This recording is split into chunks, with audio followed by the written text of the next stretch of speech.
Channel को like, subscribe और share कीजिए। आज की डिक्टेशन स्टार्ट होगी 3 सेकंड बाद। स्टार्ट। आधुनिक युग तनाव का युग है।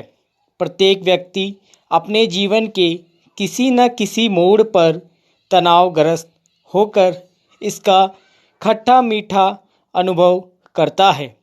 वैज्ञानिकों का विचार है कि शिशु जिस परिवेश में जन्म लेता है, पल कर बड़ा होता है, उसमें रहने और कार्य करने के लिए व्यस्त हो जाता है, परंतु उससे भिन्न परिस्थिति में पड़ जाने पर विभिन्न प्रकार की कठिनाइयों का अनुभव करने लगता है।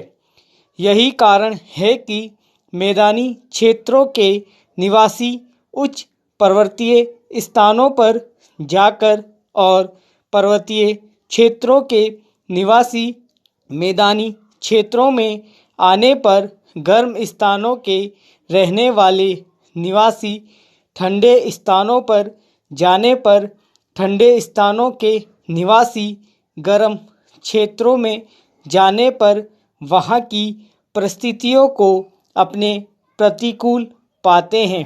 यही नहीं, शुष्क गर्म क्षेत्रों के निवासी अर्ध गर्म क्षेत्रों में जाने पर और अर्ध गर्म क्षेत्रों के रहने वाले व्यक्ति शुष्क गर्म क्षेत्रों के जाने पर व्याकुल हो उठते हैं। वस्तुतः किसी भी प्रतिकूल और चुनौतीपूर्ण परिस्थिति में पड़ जाने पर व्यक्ति अपने आप को उस स्थिति के अनुकूल बनाने का प्रयास स्वतः करने लगता है। इस कारण उसके शरीर में कुछ अनुक्रियाएं होने लगती है। बाह्य अथवा आंतरिक कारणों से परिवर्तित परिस्थितियों में भी किसी भी जीवधारी के शरीर में होने वाली इन शारीरिक अनुक्रियाओं को तनाव या स्ट्रेस के नाम से दूर करता है। पैरा। किसी तनाव को हमारे शरीर और शारीरिक क्रियाओं पर प्रभाव पड़ता है। वास्तव में यह देखा जाए तो जन्म से मृत्यु तक सदा साथ निभाने वाले ये तनाव हमारे लिए आवश्यक भी हैं। जब हम हल्के तनाव में होते हैं तब हम अधिक सचेत और जागरूक रहते हैं और तनाव का हमारी कार्य क्षमता पर अनुकूल प्रभाव पड़ता है। परीक्षा के दिनों में विद्यार्थी बिना थके हुए काफ़ी समय तक जमकर पढ़ाई कर लेते हैं।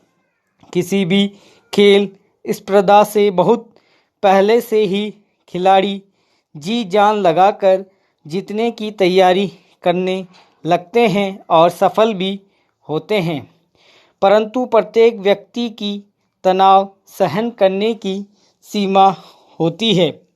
यदि तनाव से जूझने के लिए व्यक्ति को अधिक समय तक सचेत रहते हुए अत्यधिक प्रयास करना पड़े अथवा यह निर्णय लेने में कि तनाव जन्य परिस्थितियों का मुकाबला करना है, यहाँ उनको छोड़कर भाग जाना है, अधिक समय लग जाने और अनिश्चय की स्थिति बनी रहे अथवा तनाव को सहन करने की सीमा पार हो जाए तो उससे जूझने की हमारी शक्ति क्षीण हो जाती है।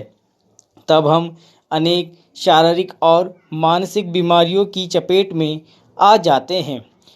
तनावग्रस्त होते ही हमारा तंत्रिका तंत्र सक्रिय हो उठता है और शरीर में कई प्रकार की जैव रासायनिक क्रियाएं प्रारंभ हो जाती हैं।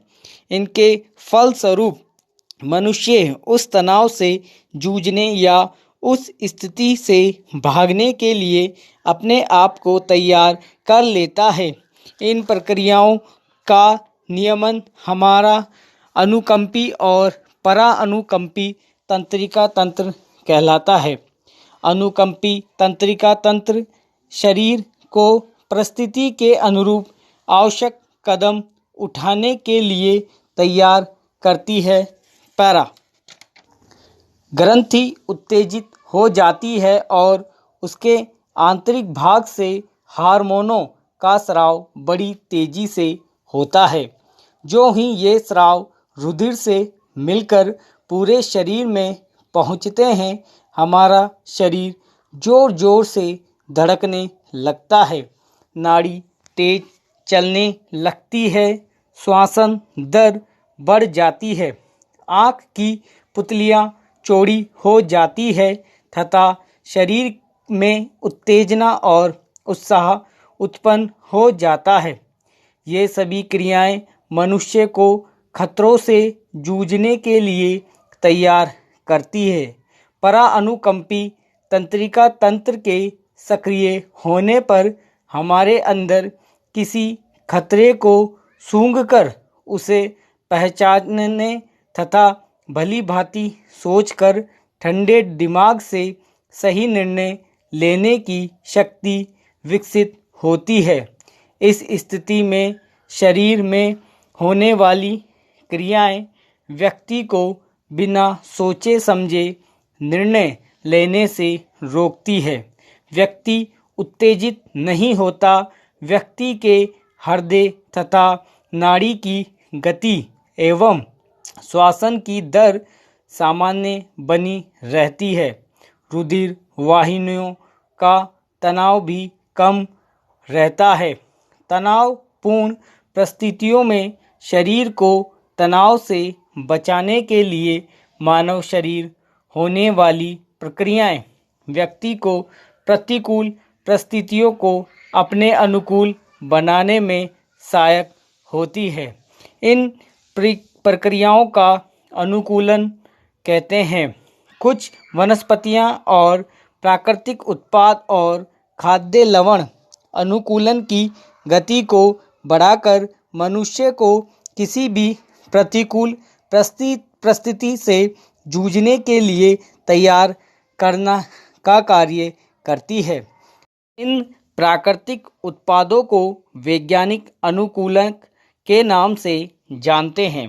प्राचीन भारतीय चिकित्सा पद्धति आयुर्वेद में जड़ी बूटियों द्वारा कार्यकलाप करने का वर्णन आता है।